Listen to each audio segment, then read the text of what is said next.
están mis hermanos? Muy buenos días a todos. Buenos días. ¿Cómo les fue de temblor? Bien movido. Bien movido, ¿verdad? Esta semana, bien movidos. Pero fíjense que Dios tiene el control de todas las cosas. Amén. Y es la seguridad que podemos tener como cristianos, ¿no? De que obviamente hacemos atención a todas las indicaciones que se nos dan, ¿no? Pero Dios tiene el control de todas las cosas. Tenemos que obedecerlas, pero sabemos y en nuestra mente debe de estar, hermanos, que Dios está en control. Lo que nos llegue a pasar es voluntad de Dios. Amén. Amén. Vamos a ponernos de pie, mis amados hermanos. Si vienes esta mañana con un corazón sincero, bienvenido. Si vienes esta mañana a alabar al Señor con todo tu corazón, con toda tu mente y con toda tu alma, bienvenido.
estoy en la promesa que su amor me sostiene hasta el fin. Mi roca es Él, no se moverá. Mi roca es Él, su palabra siempre es fiel. Mi roca es Él, no se moverá. Mi roca es Él, su palabra siempre es fiel. Mi roca es Jesucristo.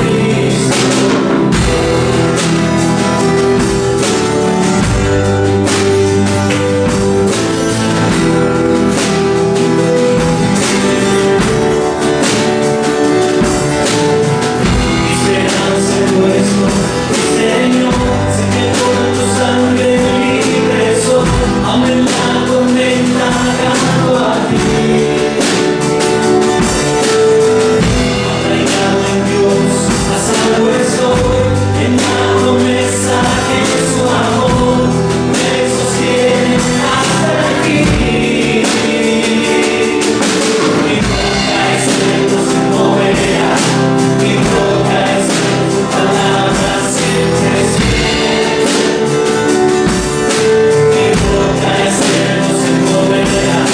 Mi roca es Él, su palabra siempre es fiel. Mi roca es Jesucristo.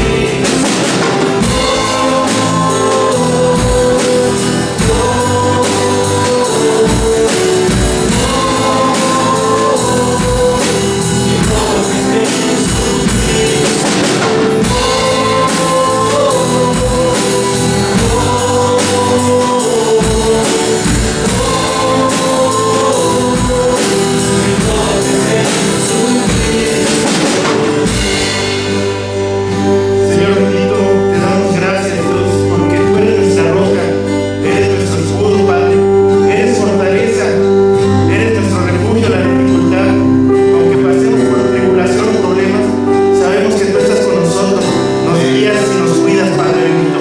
Te agradecemos, Señor, porque nos has liberado del pecado por la sangre de tu Hijo. Sabemos que todo pasará, pero tú no, Padre, y esa es la confianza que tenemos. Ayúdanos a que siempre sea una realidad de nuestra vida. Te alabamos, te agradecemos, te bendecimos en el precioso nombre de tu Hijo Cristo Jesús. Amén. Amén, hermanos, amén. Es mi seguridad, lo terrenal se acabará. Mi roca es Él, mi roca es Él. En el temor o adversidad, tu gracia siempre bastará. Mi roca es Él. Mi roca es Él, es Cristo mi seguridad, lo terrenal se acabará. Mi roca es Él, mi roca es Él. En el temor o adversidad, su gracia siempre bastará. Mi roca es Él, mi roca es Él. Mi roca es Él, su palabra siempre es fiel. Mi roca es Él, no se moverá. Mi roca es Él, su palabra siempre es fiel. Mi roca es Jesucristo.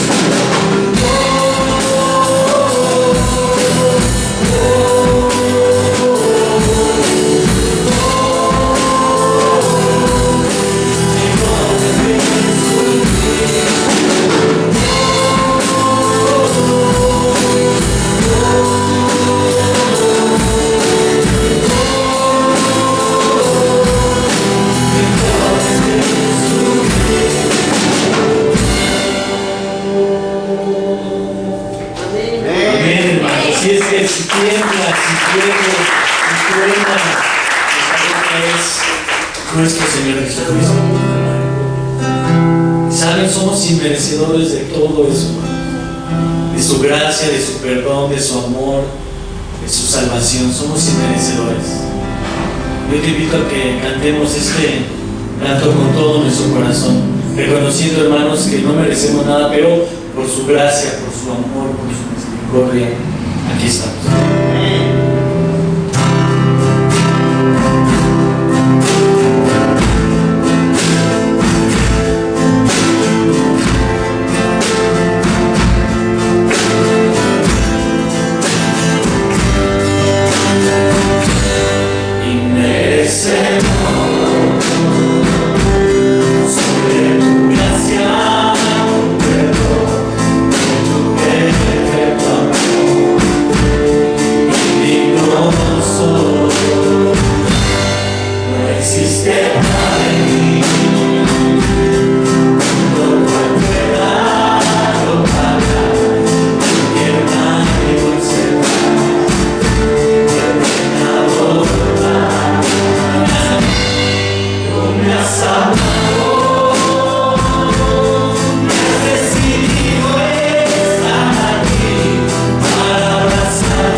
Venga.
en últimos días en nuestra ciudad, Señor.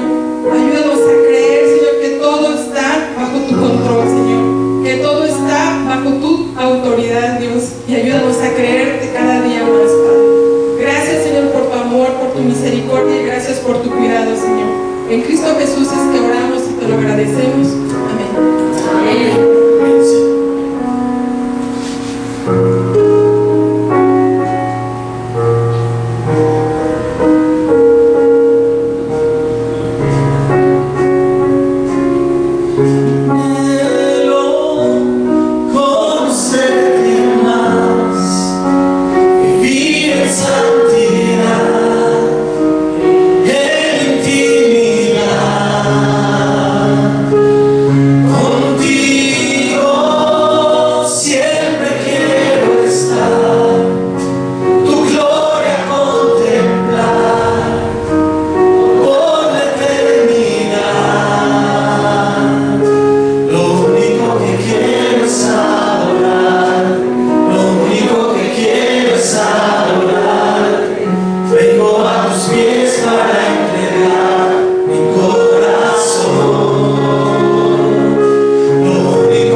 Rescató, que me limpió.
la honra, Señor.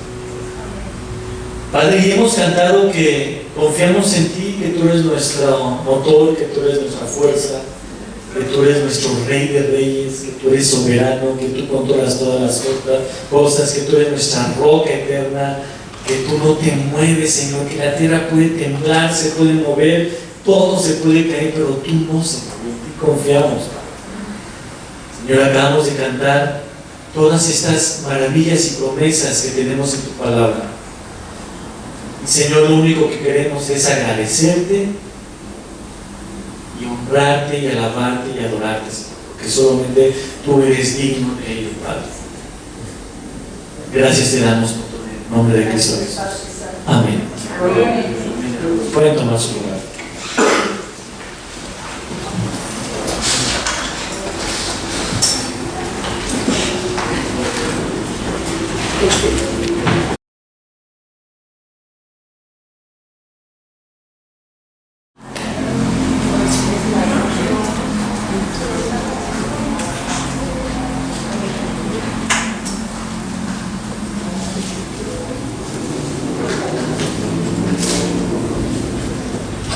Agradar al Señor es una de las metas de todo cristiano, Y espero que estés aquí por esto, porque quieres agradar al Señor.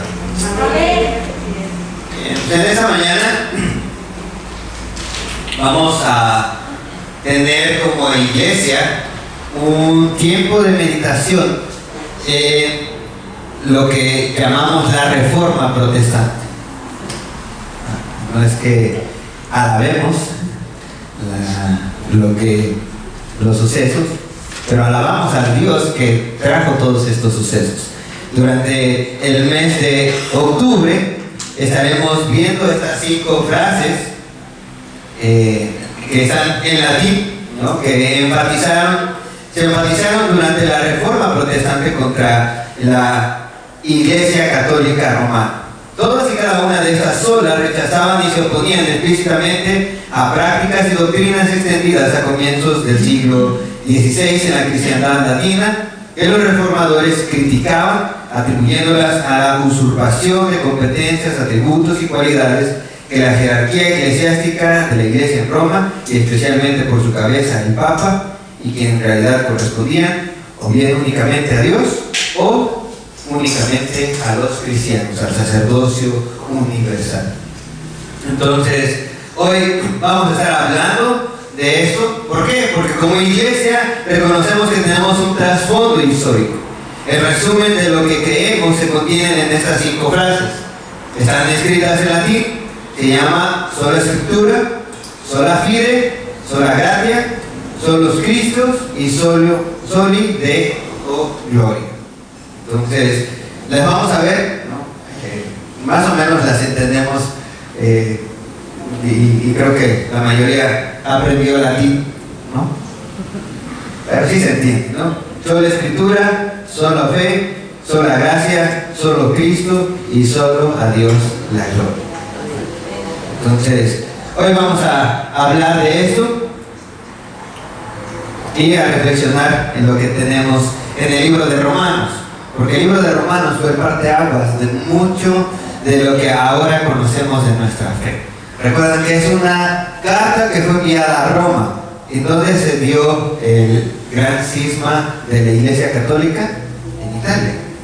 De hecho, ahí está la iglesia, ¿no? Donde está habitando el Papa en este momento, en Roma. Entonces, es por eso que es importante recordar las enseñanzas que hemos visto en el libro de Romanos. Oremos. Dios, gracias porque tú nos has hecho libres, y gracias por los hombres y mujeres que usaste para que hoy nosotros pudiéramos centrarnos en ti a través de tu palabra. Gracias porque es por ti, Señor, que se produjo lo que hoy conocemos tu palabra, Señor, como en nuestro idioma original. Gracias, Dios, por esos hombres y mujeres que dedicaron sus vidas, Señor, a reflexionar, Señor, a hablar, Señor, con valentía tu verdad. Y te ruego, Señor, que en esta mañana tú nos guíes a través de tu Santo Espíritu en la carta a los romanos, Señor. Esta carta que hemos estado viendo, Señor, y queremos recordar, Señor, las verdades esenciales de tu evangelio. Por eso, Señor, guíenos en el nombre de Jesucristo. Amén. Muy bien, entonces estaremos viendo las 5 solas de la Reforma Protestante y vamos por el comienzo, ¿no? Vamos a partir del comienzo y vayamos a Romanos capítulo 1 versículo 17. ¿Por qué Romanos 1, 17? Si bien la Reforma se dio a través de varios hombres, no solamente de uno, pero Martín Lutero es reconocido como el hombre que inició, o se conoce como la chispa del inicio de la Reforma. Y dice este versículo 17, en el cual Martín Lutero reflexionó y dejó de tener temor acerca de la justicia de Dios y empezó a agradecer por la justicia de Dios. Y dice, porque en el Evangelio la justicia de Dios se revela por fe y para fe, como está escrito, mas el justo por la fe vivirá. Son 2 secciones en las cuales estaba meditando Martín Lutero. Y es interesante porque Martín Lutero vivía presionado, abrumado por la justicia de Dios. ¿Cómo puede un Dios santo castigar a las personas? Recuerden que en ese momento ya se estaba viendo este abuso por parte de la Iglesia Católica en relación a las indulgencias. Que tenían que hacer grandes procesiones, ¿no? Y tenían que pagar constantemente las indulgencias, ¿no? Unos papelitos que les daban el perdón, no absoluto, sino el perdón en cierto tiempo. Entonces la gente vivía abrumada por eso. Martín Lutero vivía abrumado por eso la Reforma representó un movimiento de colocar a Dios como se ha revelado en Cristo en el centro de la vida y pensamiento de la Iglesia. Martín Lutero fue quien, al meditar en este pasaje, él dijo: creo que estamos yendo hacia el lado equivocado. Creo que la fe no está centrada en Cristo. Y es por eso que se inicia esa reforma. Él empieza a hablar y empieza a estudiar algunas de las personas que empezaron a hablar acerca de las doctrinas que hoy tenemos, como San Agustín, ¿no? Lo van a escuchar en algunas citas, tanto católicas como protestantes. Él empezó a meditar en los escritos de San Agustín. Pero también empezó a meditar en los escritos de John Hus, o Juan Hus, para el idioma mexicano. Él empezó a meditar sobre las enseñanzas de la doctrina bíblica. Y es por eso que lo llevó a escribir lo que se conoce como las 95 tesis. ¿Alguien sabe más o menos qué eran las 95 tesis o qué tenían que ver esas 95 tesis? No. Esas 95 tesis o esas oraciones o esas frases o esos párrafos que escribió Martín Lutero tienen mucho que ver en contra de las indulgencias, en contra del abuso de la autoridad papal.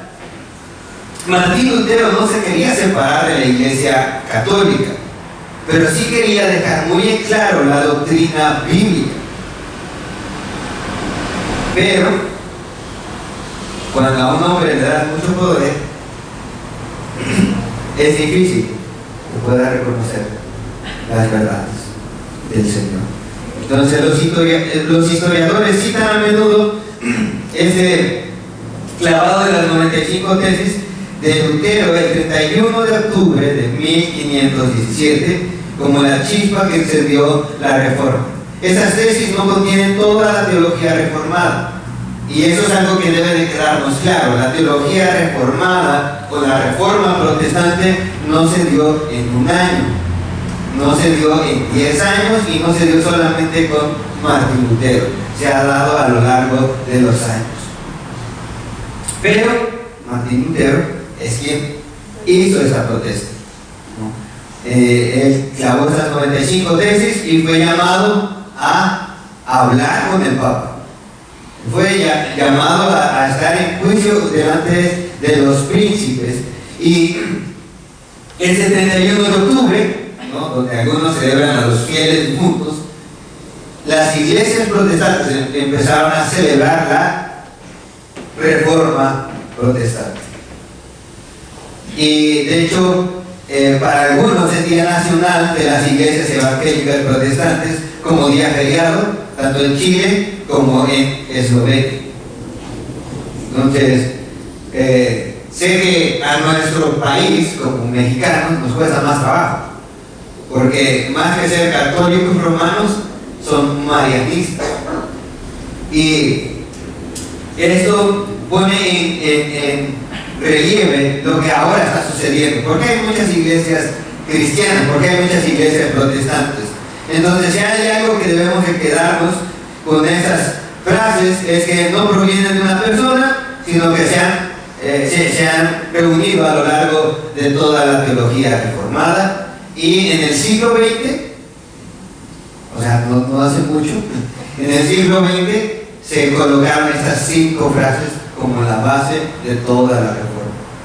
Entonces, un dato importante es que cuando se estaba dando la reforma, los españoles estaban llegando a México. Hernán Cortés estaba llegando a México.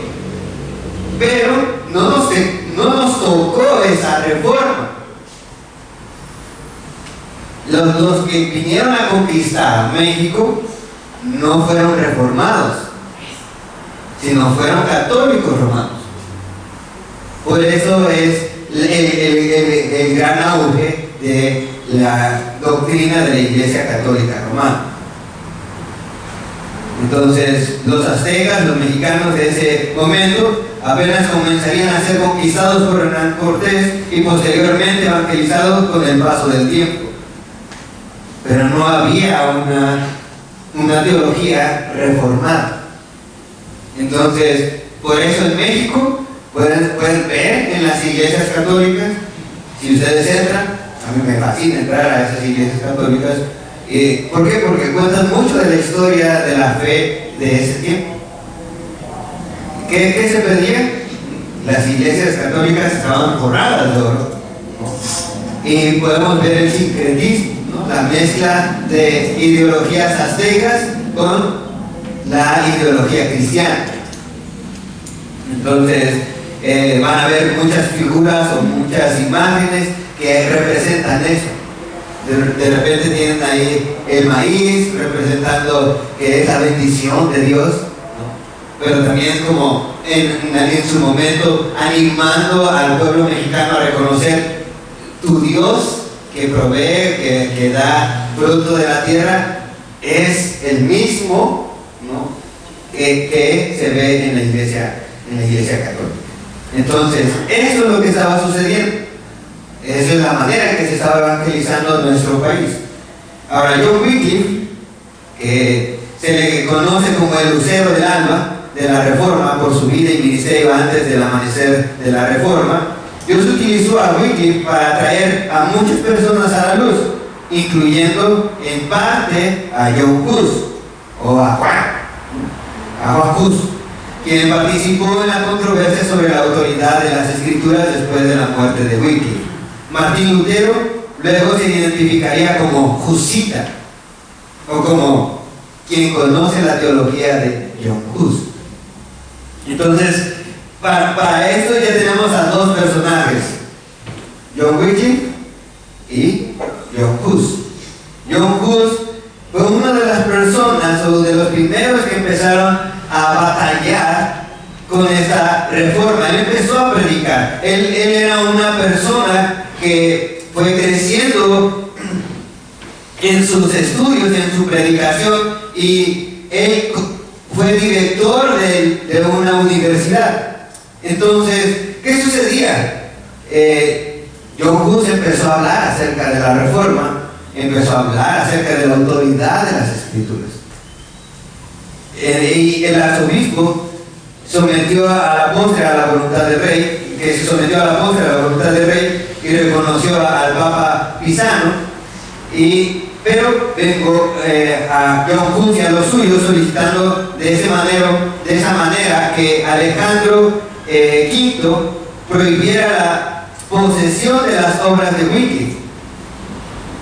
Entonces, ya vemos que desde ese tiempo la gente quería borrar lo que se estaba hablando acerca de la autoridad de las Escrituras. El Papa en ese momento accedió y además prohibió que se predicara fuera de las catedrales de los monasterios o de las iglesias parroquiales, puesto que el púlpito de Hus en la capilla de Belén no cumplía con esas condiciones. El golpe iba claramente dirigido hacia él. La Universidad de Praga protestó, pero John Hus tenía que hacer la difícil decisión entre desobedecer al Papa y dejar de predicar. Ahora, piensa un momento. Tal vez a algunos de ustedes les tocó esa tradición católica. ¿Qué tan fácil fue decir, ya no quiero ver mi tradición, ya no quiero la tradición de mis padres, ahora quiero lo que enseña la Escritura? ¿Qué tan fácil fue? Yo sé que para algunos no fue fácil, no es sencillo. Y piensa en ese hombre, John Hus. Él reconoce que Dios ha puesto a un pastor que de cariño se le decía el Papa, que se significaba papá, ¿no? Ahora tiene otra connotación, ¿no? Pero en ese tiempo se le llamaba de cariño así, y dice, pero es que ahora él nos ha enseñado la verdad. ¿Qué hago? Y es por eso que John Hus fue uno de los primeros que se atrevió a desobedecer al Papa. Se impuso, él nuevamente se subió al púlpito y continuó predicando la tan anhelada reforma. Él seguía hablando acerca de las cosas que no estaban bien. Ese fue su primer acto de desobediencia, y de él surgieron muchos otros. Pues cuando se le convocó en Roma en 1410 para dar cuenta de sus acciones, se negó a ir. Él no quiso presentarse ante el Papa. A diferencia de Martín Lutero. Pero ya estaba iniciando la reforma. Ahora, alguien contemporáneo, alguien que también estaba impactando en ese momento, era Juan Calvino. Él escribe La institución de la fe cristiana, considerado por muchos como el libro de texto de la Reforma, y su primera edición fue escrita como una carta al rey de Francia. ¿Qué estaba pasando? Este fue un tiempo en el que, si no eras reconocido, ¿no? Si no tenías apoyo de parte del gobierno o de ese tiempo de los reyes, entonces tus ideas jamás iban a escuchar. Y eso es lo que hacían ellos. Tanto Wycliffe como John Hus como Juan Calvino tuvieron la intención de llegar a los reyes. ¿Para qué? Para presentarles la verdad, para que ellos apoyaran este movimiento, para que el poder que ya había adquirido la Iglesia Católica no opacara la reforma.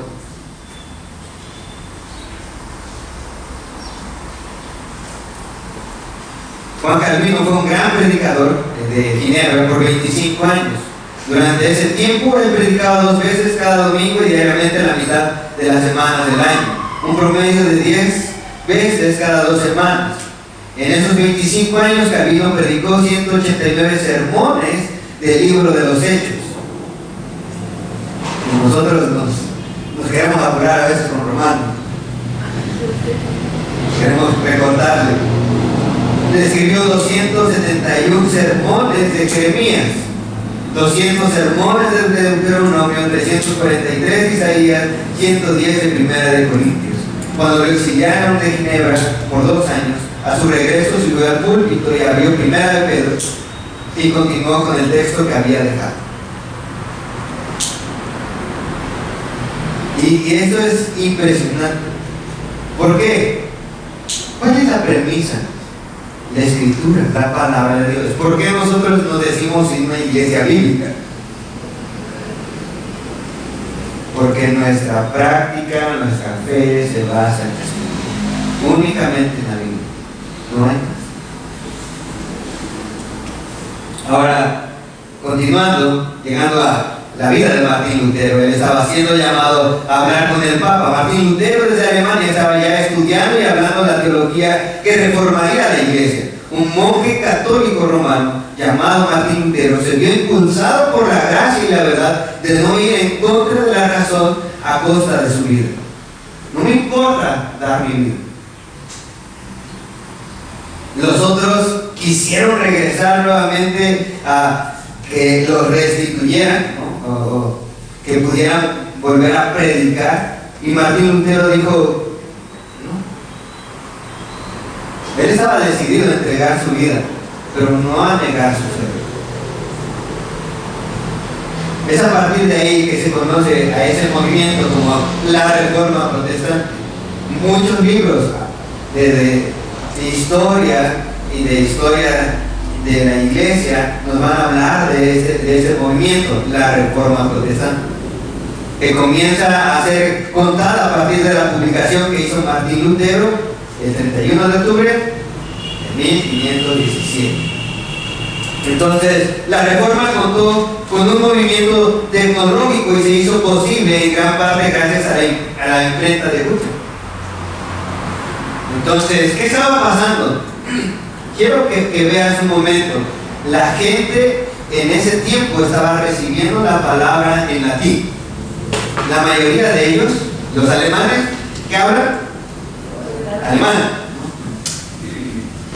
Y les predicaban en latín, o usaban la escritura en latín. ¿Te imaginas? Pues la gente ignoraba lo que decía la palabra de Dios. Y lo que dijera aquel hombre que estaba enfrente, aquel obispo, aquel sacerdote, era verdad. Mis hermanos, ustedes y yo tenemos la palabra en nuestras manos.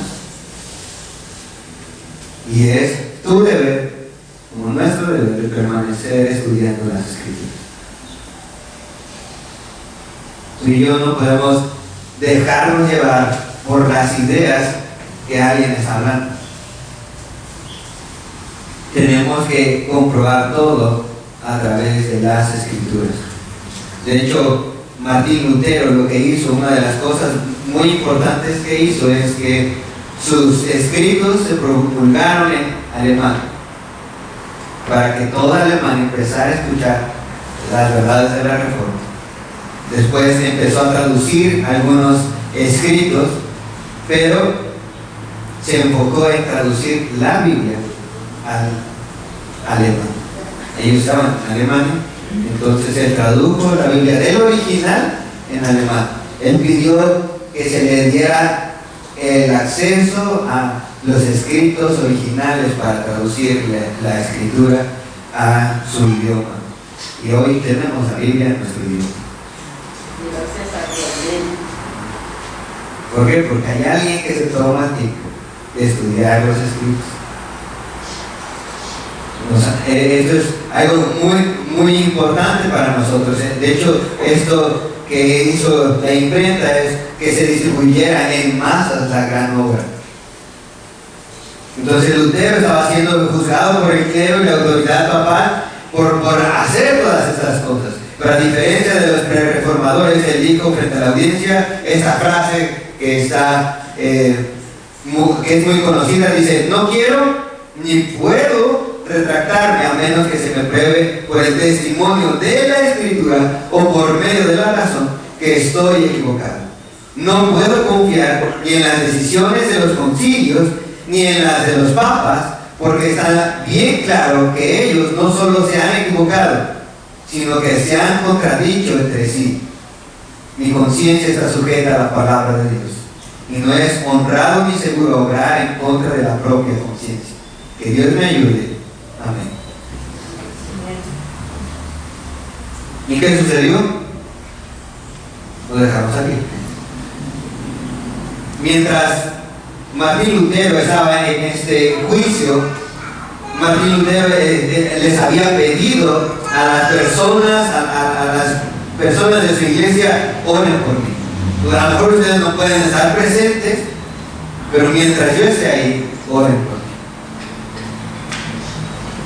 Imagínate en ese momento, es como cuando tú estás frente a tu papá, que te está diciendo algo, ¿no? Y que tú tienes que decirle, es que estás equivocado.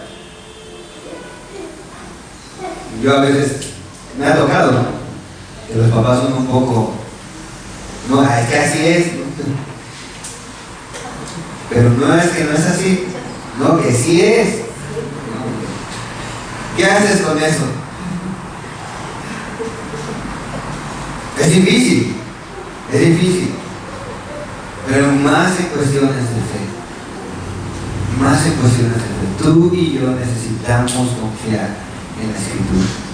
Tú y yo necesitamos decir como Martín Lutero, no es seguro ir en contra de la razón, no es seguro ir en contra de la conciencia.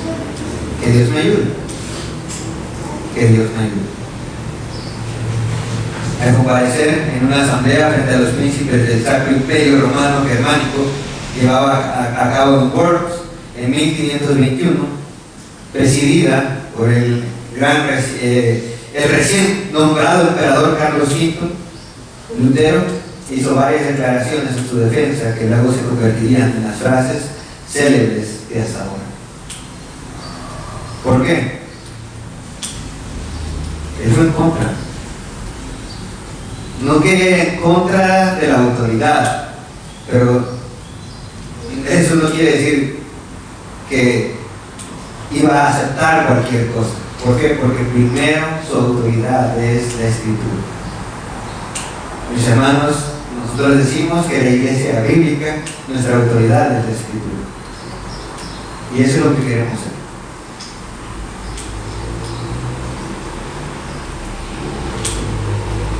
¿Cómo aplica esto para nosotros? Principalmente esto tiene que ver con lo que creemos. ¿Crees que la Biblia es suficiente para conocer la voluntad de Dios?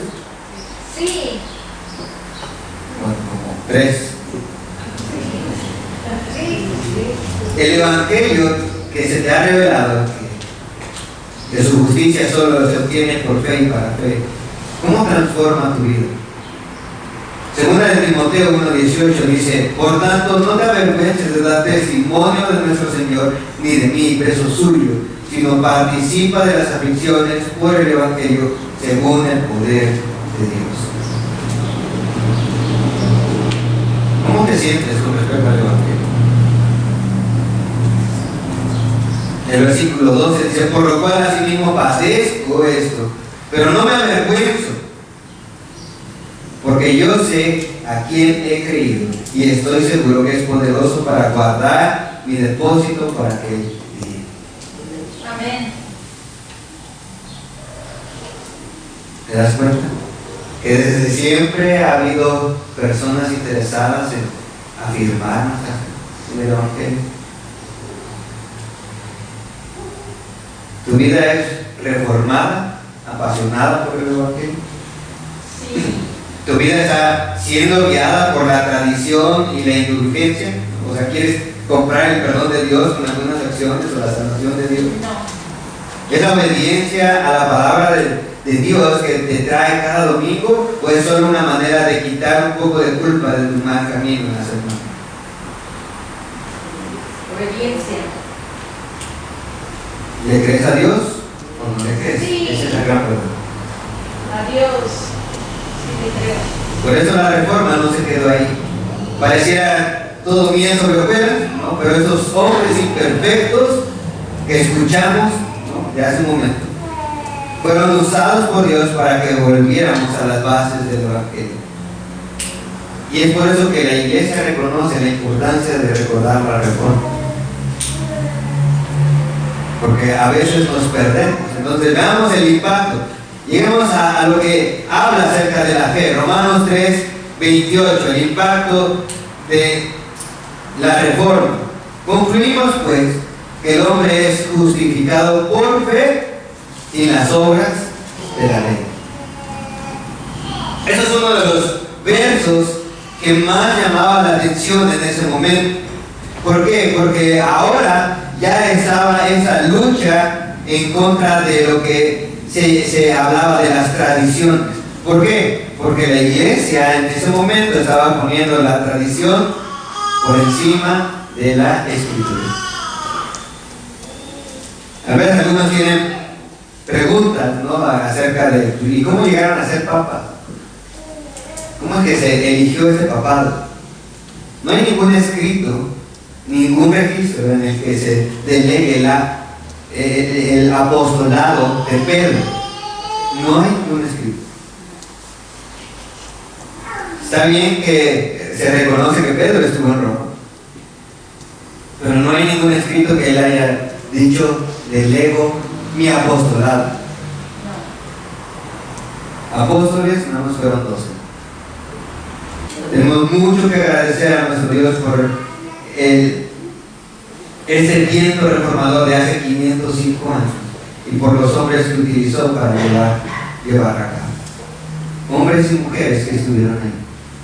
Hombres y mujeres que empezaron a tener una perspectiva bíblica de la vida. De hecho, fue el atrevimiento de los reformadores de recuperar el entendimiento histórico de la verdad de la Escritura, lo que trajo a su vez una nueva forma de ver el mundo en sí. Era mucho más que un cambio religioso, era un cambio en la manera de entender la realidad de la vida del ser humano. Los conceptos fundamentales de la reforma acerca de la autoridad de la Escritura, la fe en la gracia salvadora de Jesucristo y de un Dios soberano que busca comunión personal e íntima con cada persona y que hace todo para su gloria, trajeron implicaciones que tuvieron repercusiones en todo el mundo medieval y que son el fundamento de realidades modernas muy significativas. ¿Por qué? Todo comenzó con un libro. Qué interesante, la Reforma abrió una nueva era en la historia del mundo, con la traducción al alemán contemporáneo del Nuevo Testamento de 1522 y la Biblia completa en 1534 por Martín Lutero. La gente pudo recibir y entender la enseñanza de Jesús y los apóstoles de manera directa, sin tener que ser administrada e interpretada por algún clero institucional. La gente por sí misma pudo darse cuenta de la gracia de Dios en Cristo Jesús. Ahora piensa un momento, que te están entregando un libro, ¿qué haces con ese libro? ¿O qué se supone que tienes que hacer con ese libro? Leerlo, ¿no? Esa es la idea. Pero en ese tiempo es importante reconocer que la Reforma no solamente trajo un libro, sino que ayudó a que la sociedad empezara a preparar a las personas analfabetas para poder leer y escribir. Y que ellos mismos pudieran descubrir la verdad de Dios. Y eso es algo que nosotros estamos viendo hasta ese tiempo, que el entendimiento de Lutero y Calvino de que el mundo sería reformado y prosperado por medio del conocimiento de la verdad, promovió la educación popular, no solo de estudios religiosos, sino también de leyes, medicina, historia y pedagogía. Es el entendimiento de nuestra fe, de la práctica de nuestra fe. Mis hermanos, nosotros no estamos aquí solamente para escuchar repetitivamente el nombre de Cristo, sino qué está haciendo Cristo en nuestras vidas, qué es lo que produce Cristo en nuestras vidas. Nos está llamando al cambio, nos está llamando a la obediencia, nos está llamando a prepararnos, a beneficiar a nuestra tierra, a nuestra ciudad en este caso.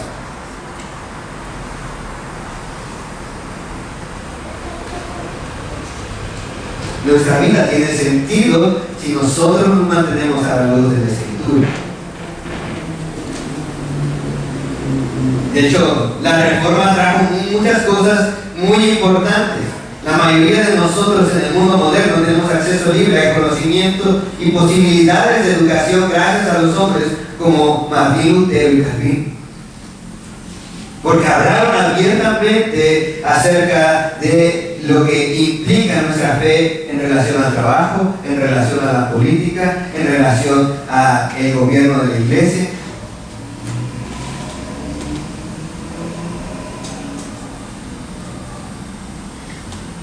La Reforma no apagó el arte, de hecho la promovió. Se ilustraba la verdad, la belleza, la grandeza de la gloria de Dios.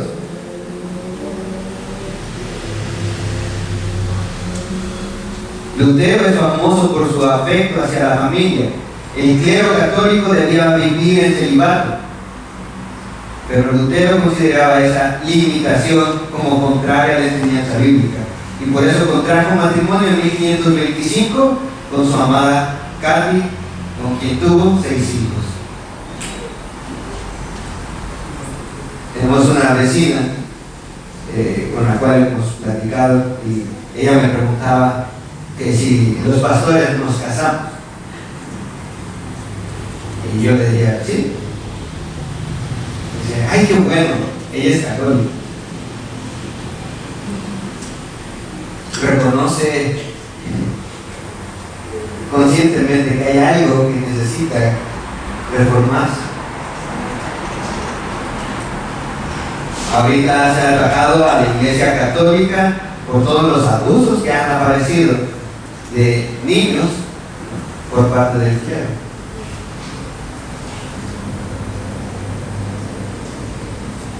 De hecho, no es una noticia que se quede callada. En México se tuvo que apagar mucho esa noticia.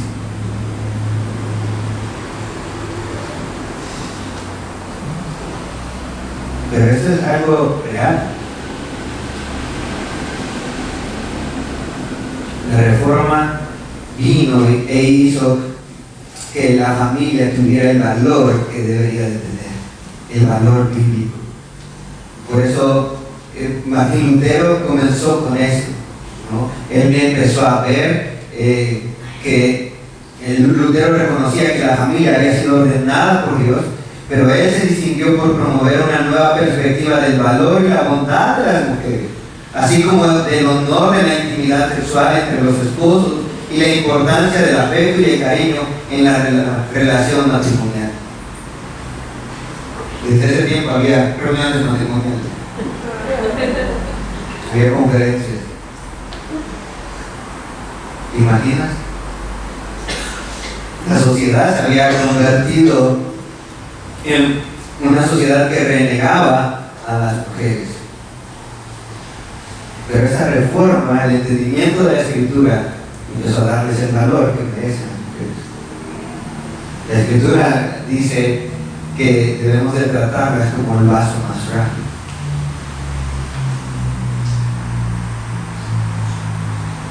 Lutero también consideró como sagrado el llamado a criar los hijos.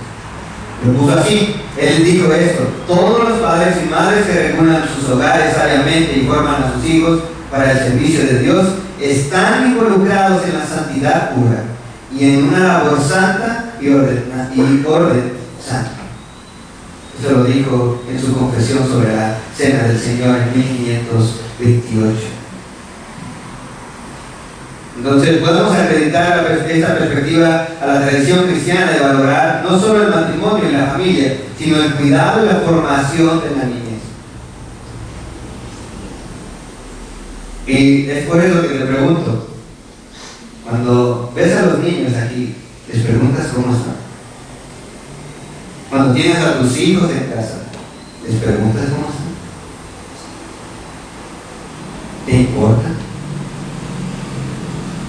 ¿Te das cuenta que a veces necesitamos regresar a las Escrituras? La Biblia lo deja muy claro en Efesios 5, 25 al 28. Maridos, amen a sus mujeres. Esposas, respeten a su esposo. Hijos, obedezcan al Señor, en el Señor a sus padres. Padres, no exasperen a sus hijos.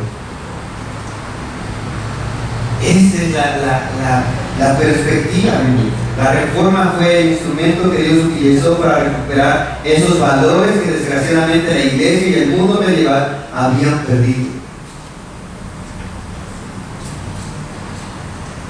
estaba convirtiendo en una barbarie de ese tipo. Los burdeles eran algo normal. De hecho, los clérigos estaban llegando a los burdeles.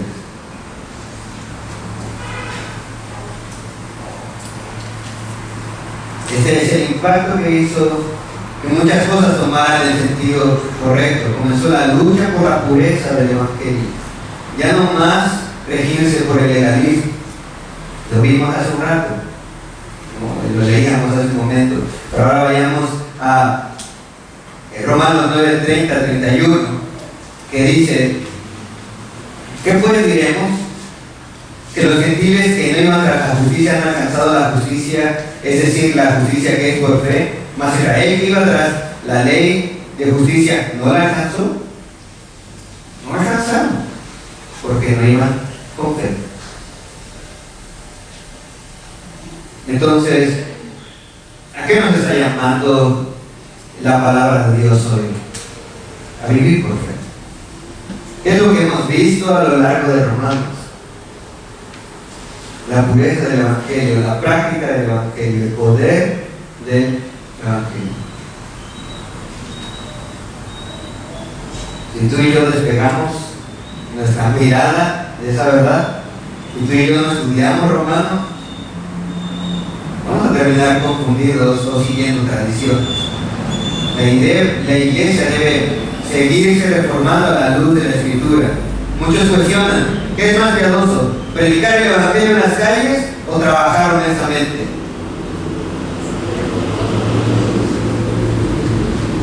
Las dos. ¿Pero qué le damos más peso? ¿Cómo te sientes cuando predicas el Evangelio? ¿Cómo te sientes cuando tienes que trabajar honestamente?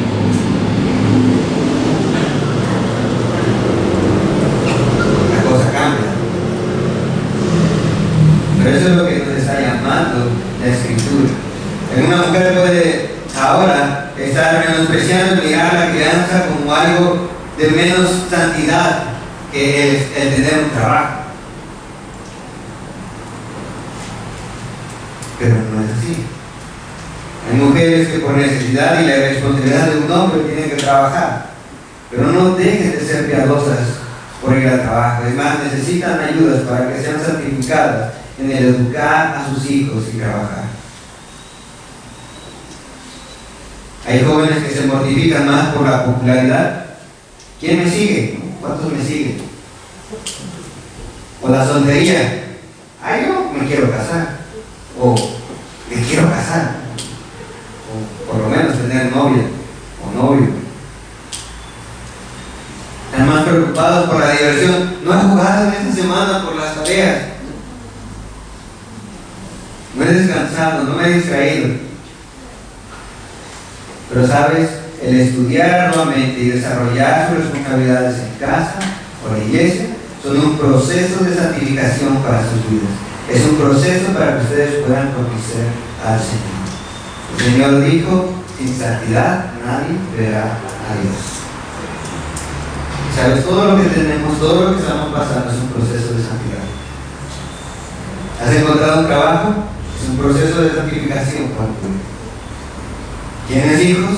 Es un proceso de santificación para tu vida. ¿Ya te casaste? Es un proceso de santificación para nuestra vida. Créanme, mi esposa se está volviendo más sana.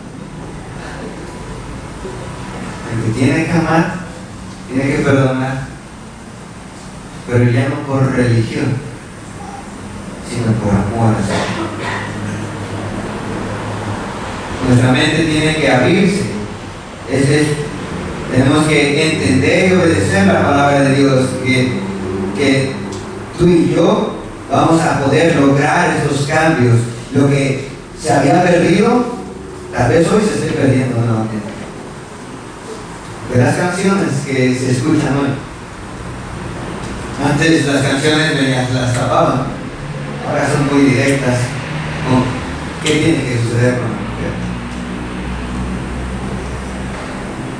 Pero lo interesante es que son las mujeres las que más cantan eso.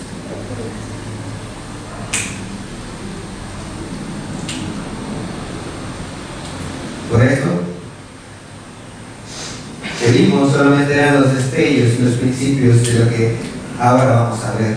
Veamos el legado, lleguemos a Romanos 8, 29 al 39 y terminamos con esto. Y dice: porque a los que antes conoció también los predestinó para que fuesen hechos conformes a la imagen de su Hijo, para que Él sea el primogénito de entre muchos hermanos.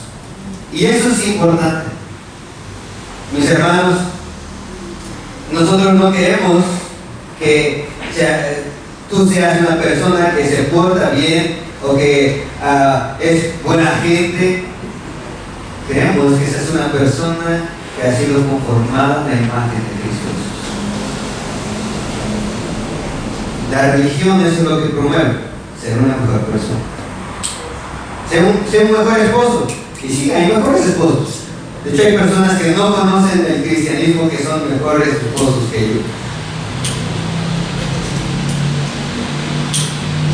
Pero la Biblia nos está haciendo un llamado a ser conformados a la imagen de Cristo. Es decir, que nosotros podamos desplegar los atributos de Cristo. ¿Cómo es Cristo? ¿Quién es Cristo? Compasivo, misericordioso, perdonador,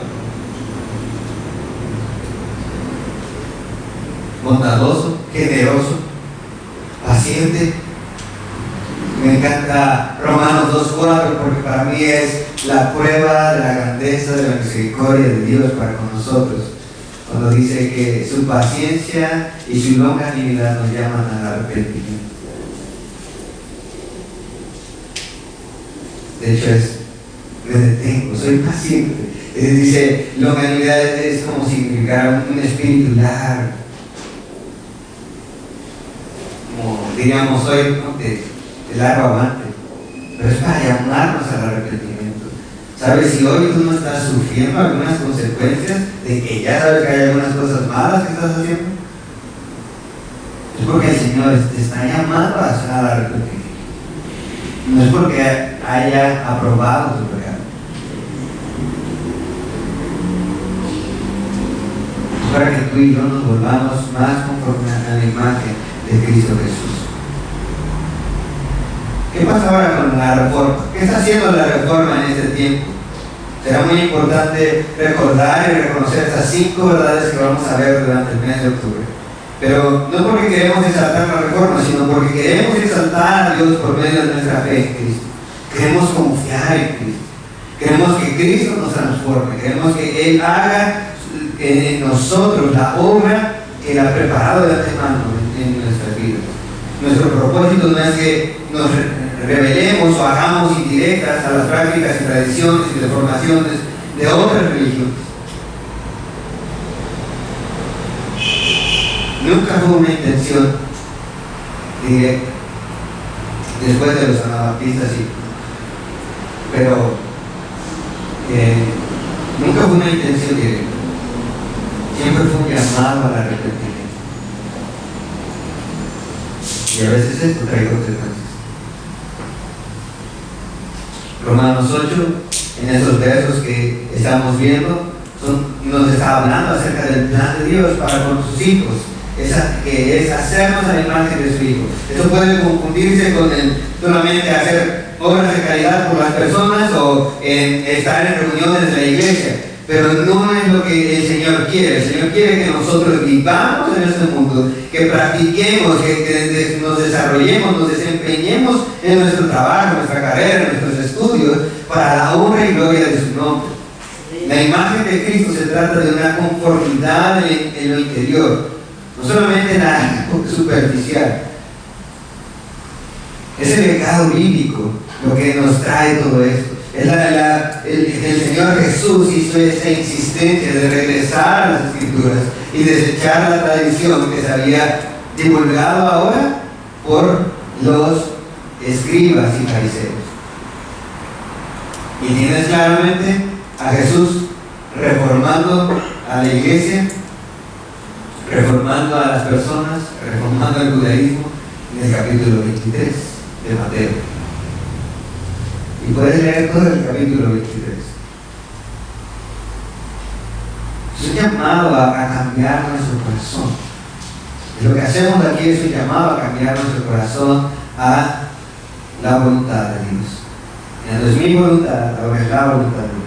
Las olas de la Reforma Protestante no son exhaustivas, pero son la base fundamental de nuestra fe y práctica. Al ver estas cosas debemos cuestionar si realmente hemos perdido el rumbo. Porque ahora muchos dicen, voy a una iglesia cristiana, ¿no? Porque piensan que es una mejor iglesia. Pero ir a reunirte en una iglesia cristiana no quiere decir que realmente tu vida esté siendo reformada. Ve lo que dice el doctor Kate Madison cuando dijo: no estamos en un buen lugar, pero no somos los primeros en estar en esa posición. El pueblo de Israel olvidó el pasado con consecuencias desastrosas. La iglesia medieval olvidó el pasado con desastrosas consecuencias. Pero ¿qué hace cuando se da cuenta que ha tomado un camino equivocado en algún momento de su viaje? Vuelve atrás y busca encontrar el camino correcto. No debemos ver el pasado como algo que se ha ido y por lo tanto inútil. Deberíamos mirar el pasado más como la forma en que alguien en el segundo piso de un edificio mira los cimientos. La base se construyó antes que la estructura restante. Fue construido en el pasado, pero la base no es algo que pueda descartarse sin resultados catastróficos. Interesante. Echemos un vistazo. Un artículo que se hablaba recientemente sobre esto dijo: el COVID-19 y la pandemia hicieron que muchos fracasaran en la fe. La gente perdió la fe porque nos perdimos los fundamentos. ¿Por qué la gente dejó de ir a la iglesia? ¿Por qué la gente deja de congregarse? ¿Por qué la gente deja de participar en la iglesia?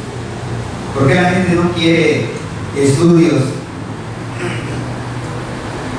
Lo que sabes es suficiente.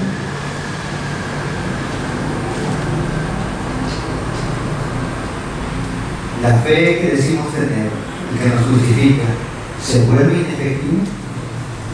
Según lo que vemos en este pasaje de Romanos, no es inefectiva. Esa fe puede detenerse y por ende detener nuestra conformidad con Cristo. Dejas de parecerte a Cristo.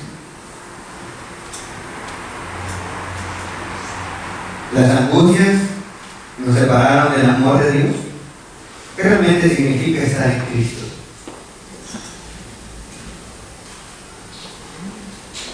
El libro de Romanos nos ha hablado de las evidencias sobre nuestra fe. ¿Cómo obtenemos la salvación? ¿Cómo esa salvación transforma nuestro ser? ¿Cómo esa salvación nos lleva a reconocer a nuestro Abba Padre y no a un genio de la lámpara, no a un Padre que rebaja su santidad y aprueba nuestro pecado?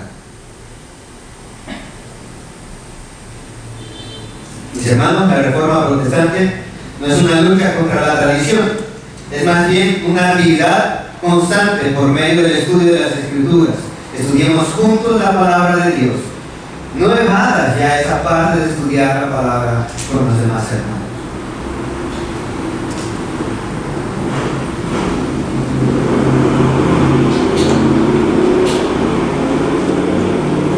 Entonces, sin más que decir, mes de octubre estaremos hablando de estas 5 solas de la Reforma. ¿Por qué son importantes y cómo es que estas 5 solas transforman nuestra vida en relación con Cristo? Nos hacen parecernos más a Cristo. Vamos a orar. Sé que fue mucha información, pero espero que haya sido de bendición en recordar esto. Solo Cristo sabe. Amado Dios, gracias porque es en tu palabra, en tu verdad, que nosotros hemos sido cimentados ahora. Nosotros podemos estudiarla y leerla en nuestro idioma. Gracias, Dios, por usar hombres y mujeres que han apoyado, Señor, todos estos movimientos, que tuvieron, Señor, a bien permanecer firmes en la fe. Señor, sé que muchas veces nosotros no estamos firmes en la fe. La pandemia, los menesteres de la vida, nuestro propio pecado, Señor, nos hacen ver hacia otro lado. y decimos estar firmes en la fe, pero hemos abandonado, Señor, el amor y la pasión por servir a tu iglesia. Hemos abandonado, Señor, la idea de participar en tu iglesia. Hemos abandonado la idea de estudiar tu palabra, de crecer juntos como iglesia. Por lo cual, Señor, te pedimos que tú nos perdones. Porque si tú has sido paciente hasta ahorita, es para que nosotros nos arrepintamos, cambiemos nuestra manera de vivir. En lugar de vivir alejados, Señor, nosotros podamos vivir conforme dice este capítulo 8 de Romanos. Señor, ¿cómo no nos darás con Cristo todas las demás cosas? Señor, si tú eres por nosotros, ¿quién contra nosotros? Señor, esas son las verdades de tu evangelio. Señor, queremos vivir esa verdad de que nada nos puede separar de tu amor. Ni principado, ni potestades, ni ángeles, ni lo profundo, ni lo alto, Señor. Nada puede separarnos de tu gran amor que es en Cristo Jesús. Señor, ayúdanos a vivir de esta manera, aferrados a tu verdad, aferrados a tu evangelio. Gracias, Señor, por hombres y mujeres que se entregaron, Señor, a estas verdades. Pero ahora, Señor, algunos hombres y mujeres que, entregados a estas verdades, pueden impactar a su familia, pueden impactar a esta sociedad, pueden impactar a esta ciudad. Señor, vimos cómo la reforma trajo muchas cosas buenas. Señor, queremos que esto suceda. Señor, queremos que esto venga para nuestra ciudad. Que haya ingenieros, que haya amas de casa, que haya pastores, Señor, que haya personas que dirigen una empresa conforme a los principios bíblicos. Te ruego, Señor, por ello. Y bendigo tu nombre porque tú nos has llamado hoy a estas verdades. Gracias, Señor. Te alabamos en Cristo y por Cristo Jesús. Amén. Amén.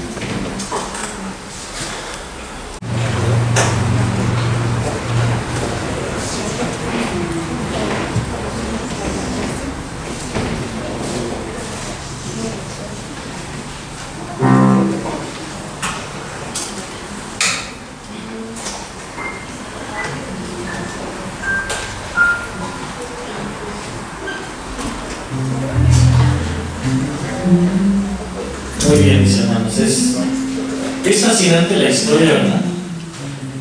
Y me encanta poder leer la historia sobre todo del cristianismo, donde se desvirtúa, en qué año. Todo esto de las reformas es algo padrísimo y no sé ustedes, pero a mí me llena de gozo el conocer todo ello y ver cómo Dios tiene el control de todas las cosas en la historia. Vamos a seguir viendo esta serie de mensajes. Hermanos, no falten. De verdad que es muy interesante el poder recordar para algunos, otros para otros conocer estas 5 solas de la Reforma. Vamos a alabar al Señor, mis hermanos.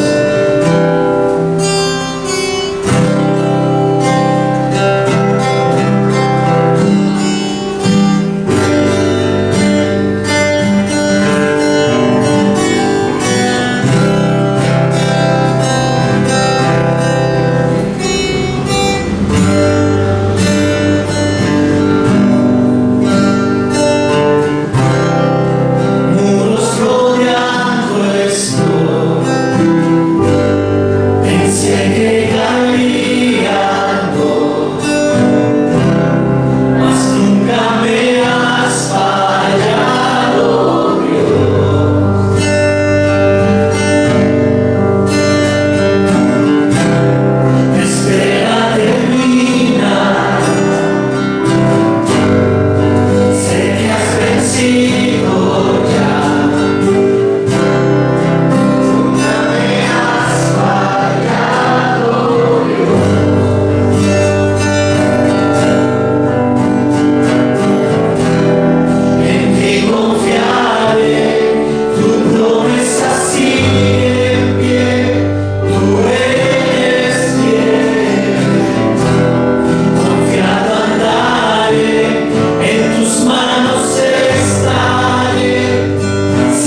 confiar.